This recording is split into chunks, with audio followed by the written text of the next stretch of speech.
श्री बुढ़ानिया जी ने और तमाम गांवों से आपको यहाँ बुलाया। हर गांव का प्रतिनिधि यहाँ बैठा हुआ है।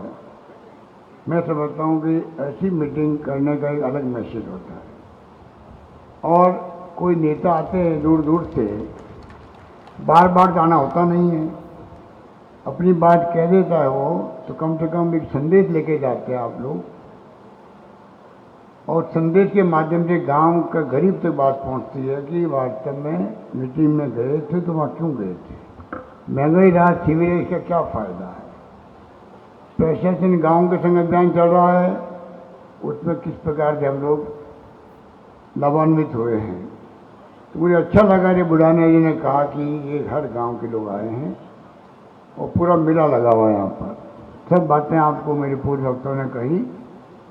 मैं आपको इतना कहना चाहूँगा कि मेरा भी फर्ज बनता है कि ठीक कहा गया। मैं तीसरी बार आपके आशीर्वाद से मुख्यमंत्री बना, तो मेरा फर्ज बनता है कि मैं अंतिम सांस तक कैसे आपकी सेवा करूं। मेरे लिए पद इम्पोर्टेंट नहीं है, पद मुझे बहुत मिल गए। इंदिरा गांधी जी ने मुझे मंत्री बना दिया अपने ज़माने के अंदर। लगातार मैं मंत्री रहा या प्रदेश कांग्रेस अध्यक्ष रहा या इसी का महामंत्री रहा या मैं आपके बीच में खड़ा हूँ मुख्यमंत्री प्रथम सेवक के रूप में। पर मुझे इस बात का संतोष रहेगा कि जन कल्याण के कामों को कैसे अंजाम दिया जाए, किस प्रकार से शिक्षा में, स्वास्थ्य में, पानी की योजना, जल जीवन मिशन हो या नहरी तंत्र हो सिंचाई के लिए, बिजली का उत्पादन हो। हालांकि बिजली का भी कुछ संकट भी है, कोयले का संकट बहुत बड़ा है, छत्तीसगढ़ से कोयला आ नहीं रहा है। चिंता लगी हुई, अगले रबी की फसल आएगी, खरीफ की आएगी, तो बिजली चाहिए किसानों को। हम लोग अभी से लगे हुए हैं। और सड़कों की बात है, शानदार सड़कें राजस्थान बन रही है, mega highways, state highways, village major roads, district major roads, national highways. आज राजस्थान सड़कों के मामले में भी देश में गुजरात के मुकाबले आगे बढ़ चुका है। कोई जमाना तक गुजरात के अंदर सड़कें अच्छी होती थी। कहावत बन गई थी कि जब गुजरात से आप आओ गाड़ी में बैठ के सोते सोते, अगर नींद खुल जाए सब लोग राजस्थान आ जाए, इतनी बुरी हालात थे। आज उल्टा मामला हो गया। सड़कें शानदार राजस्थान की हैं। सारे काम दिलाए आपको बुढ़ानिया साहब ने, बाकी रखा ही नहीं। और आप सोचिएगा कि जो मैंने वादा किया था, ये तो आप मानोगे कि मैं वादे पे खरा उतरा हूँ कि तुम मांगते मांगते थक जाओगे, मैं देते देते नहीं थकूंगा। अब इसकी इतनी इसलिए हिम्मत हो रही है बुढ़ानिया साहब की, अभी और मांगे जारी रखे हुए हैं। अरे इससे तो अच्छा होता आप, जब मैंने कहा मांगते मांगते थक जाओगे और मैं देते देते नहीं थकूंगा, तो आपको जिला तारागढ़ जिला मांग लेना चाहिए था उस वक्त में। आप चूक गए। अरे मैंने भाषा में ही बात करी, भाई चूक गए। मैंने तो वादा कर रखा था मांगोगे मिलेगा। जो जिन लोगों ने मांगा तो मैंने देने का प्रयास किया, 19 जिले बन गए। आप सोच सकते हो कि सरकार ने सुशासन देने में कमी नहीं रखी। देखिए, और एक के बाद एक कॉलेज हो, तहसील हो, एसडीओ ऑफिस हो, नगर पालिकाएँ हो, सड़कें हो, आयुर्वेद कॉलेज हो, कृषि कॉलेज हो। बताइए, कृषि कॉलेज का मेरे पास आंकड़े थे अभी।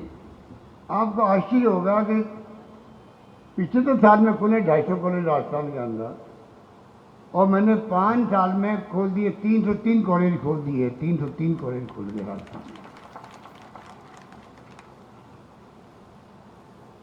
कृषि कॉलेज जो है पिछले साल में खुले 12 कॉलेज खुले राजस्थान में।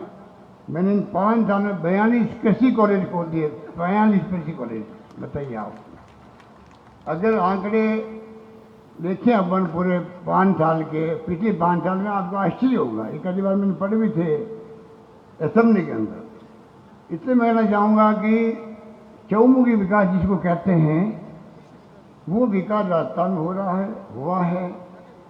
ये गौ माता की बात करते हैं लोग, हिंदू धर्म की बात करते हैं। क्या हम लोग हिंदू नहीं हैं? चुनाव आएंगे तो जोर शोर से ढोल पीटेंगे, हिंदू धर्म की बात करेंगे, मुस्लिम की बात करेंगे वोट देने के लिए। कृपा करके वक्त बदल गया है, देश हित में क्या है, प्रदेश हित में क्या है, वो आपको देखना है। विकास कौन करवा सकता है, योजना कौन बना सकता है, महंगाई कम करने के लिए कौन अभियान चला सकता है, आपको इन बातों का ख्याल भी रखना पड़ेगा। क्योंकि मोदी जी और अमित शाह जी तो आज जो चुनाव लड़ने के लिए पैसा इकट्ठा करते हैं, आपको मालूम है, एक तरफा पैसा इकट्ठा हो रहा है बीजेपी के बाद में। तमाम पार्टियों को उन्होंने नेस्तनाबूद कर दिया है, इनकम टैक्स की धमकी, ईडी की धमकी, सीबीआई की धमकी। इसका मतलब क्या हुआ है? अगर कोई खिलाड़ी है मैदान में,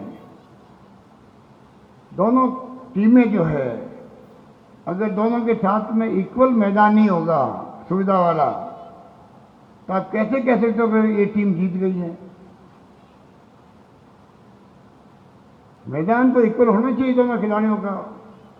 ये एक टीम के साथ में एक पार्टी राज लाना चाहते हैं देश के अंदर, लोग समझ नहीं पा रहे। रशिया में, चाइना ऐसा ही है, वहां पर एक पार्टी का राज है, चुनाव का नाटक होता खाली। हिंदुस्तान में माई बाप आप लोग बैठे हुए हो,